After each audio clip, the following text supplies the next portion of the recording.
Right now, Pittsburgh's best sports show is about to begin. Call us or tweet us. We got things to talk about on the Ireland Contracting Nightly Sports Call. All right, thanks a lot, Ken, and thank you for tuning into the Ireland Contracting Nightly Sports Call. I'm Rich Walsh, and Ron Cook will be joining us in just a few moments. Give us a call tonight. 412-575-2600 is the number. You can always reach me on Twitter, @Richie Walsh. We're talking about the battling Buccos. That game just ended. Offensive struggles continue for the Pirates. 50 scoreless innings in the last 6 games. Almost shut out for the fourth night in the last 6 games, until Gregory Polanco hit a meaningless home run in the bottom of the 9th inning run. I don't know what's going on, but I guess this is what happens with average teams. I don't know how you can go from being one of the best, most potent offenses to being on a historic low right now. Right. You call them the battling Buccos. They're not doing much battling these days, are they? 6 runs in 6 games, wasting some really good pitching. I know Feliz wasn't very good tonight in relief, but Nova, 6 innings, 2 runs, gave up the home run. It felt like, I don't know if it was Blass or Brown on the broadcast, that it feels like it's 12-0 instead of 2-0, and that's exactly how I felt. Everybody's cold at the same time. They're wasting terrific pitching, and now they're below 500 again, 63-64. You can say goodbye to the playoffs. Be nice to see them have a winning season. That, to me, is the goal now. If they can somehow get to 82 wins, I'll say it. A chance to be a decent season. I predicted them to win 74. That'd be 8 games over what I predicted. But it's disappointing, the 11-game winning streak, and then they've been a mediocre team since then.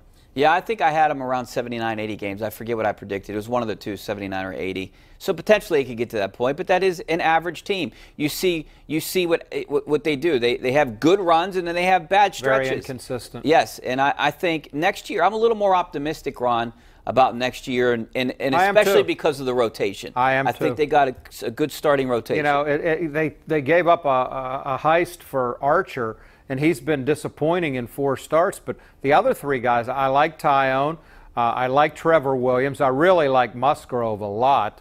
Nova and Archer, I think they have a chance. You got Kingham still down in the minor leagues. You got Cool coming back from an injury. You still got Keller at AAA. Someday, probably next year, he's going to be up. I like the chances of the rotation. I really do. Yeah, it's crazy to think like what they can do. They potentially have 7 starters, I think. I mean, if you're talking about 8, you count Kingham and Keller, and is Nova around next year? He's got 1 year left. He's going to make like 8.5 or 9 next year. Not a lot for a starting pitcher. I don't know. Is he going to be in the rotation? I don't think you ever have enough starting pitching. I think he will be around, but I think it has a chance to be pretty good. Yeah, I do too. I'm optimistic. I think next year they potentially could have put together something. And what I would like to see them do, unlike what they did this offseason, is go out and maybe get a couple major leaguers in free agency. And I think they were the only team not to sign a major league free agent last year. You know, I think they traded for Dickerson, which was a good trade, but they didn't bring in one free agent. No, and I think they felt the pressure at the trade deadline. That's one of the reasons they made that move, and I think they'll feel pressure again in the offseason. I'm not giving up on Chris Archer. Like you said, it's only 4 starts. Absolutely not. 4 starts, but he's been disappointing. Yes, I think he would say that he's been disappointing. The first start, okay, nerves, adrenaline. Second start, he was sick. Third start, very disappointing in Minnesota. And then last night, swinging and hurts his leg a little bit. He's been a disappointment, but way too soon to give up on that trade. Absolutely. Okay, Starling Marte. I know this has been a big topic the last couple of days. He wasn't in the lineup today. Went to the doctors. Obviously, he pinch hit in tonight's game.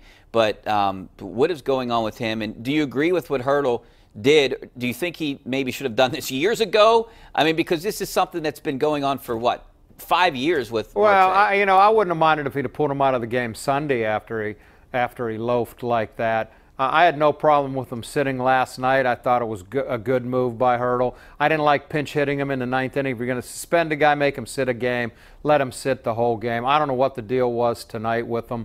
I don't know where this doctor's appointment came from. But I think the most thing that troubled me was what he said, I guess yesterday, saying, how can the fans boo me? That's not going to inspire me. They want me to play hard. They should be supportive of me. I mean, give me a break. The fans in this town are terrific. They're knowledgeable. They're passionate, and they'll give you chances. If he'd have come out and said, you know what, I had a bad day, I screwed up, it will never happen again, it would have been over. But he makes this excuse. Says he slipped coming out of the box, was afraid to get hurt. This town is always going to boo a lack of effort, as it should. This isn't chanting DFA at Sean Rodriguez a couple weeks ago. That was not very classy. But Pirate fans have every right to boo a guy who loafs. And for him to say, what do they want him to do? Cheer him when he loafs? It's ridiculous. Yeah, you stole the words out of my mouth. I was going to say this town appreciates hard work and effort. And they'll give you a second chance. You say you're sorry, you made a mistake, they'll forgive you. All right, well, we're going to take a break. Back with Ben Roethlisberger. You saw just a moments ago on the CW News that he's out of the concussion protocol. That was last week, and he does not have a concussion. He did clear things up. I know a lot of people out there think when a player is in concussion protocol that they automatically have a concussion. That's not always the case, and Ben Roethlisberger did not have a concussion. He will play in Saturday's third preseason game. We'll talk about the Steelers and the Pirates and much more coming up next on the Ireland Contracting Nightly Sports Call.